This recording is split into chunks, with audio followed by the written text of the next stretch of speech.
بل ملګری خو سړی داسې نر ملګری ساتي که سبا له چې ته په ما سخت راځي الله نه بد راسه دی ودرېږي نه خو روزانه ماته جاړي پر یادونه کوي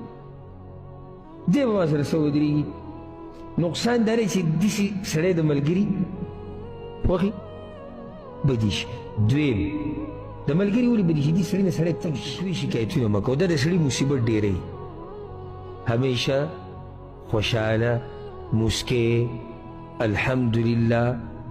شکر د الله ادا کوه ځکه چې ته په الله باندې ښه ګمان کوې ځکه دې سړي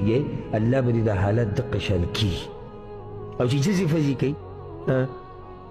دا حالات به یې داسې شي که ښیي لکه یو نیم ته چې ته ووایې سم حالات دي دي نو ته به وایې چې یا الله رومیان راوالم چې اوس وله ورکړم چې د اوښکې صفا کړي او نور به ته بیا تپوسونه نه کوې ځکه چې نور سړی په جړا کېدو وله ده او کېدای شي راولېږي ځکه چې یو چې کوم هسټري راواغسته کوم فریاد یې وکړو خوله یې چینګه کړه ژوند وی ژوند څه بچی ژوند لکه هر حال کې شکر وباس امام ابن القیم ناشنا خبره کړې ده درته ګوره سمه قیمتي فایده درکړو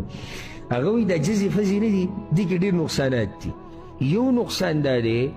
چې داسې سړی د ملګري بدي شي یعنې که ماته یې کې اوس ما سره یو داسې کس دی چې زه ترې کله هم تپوس وکړم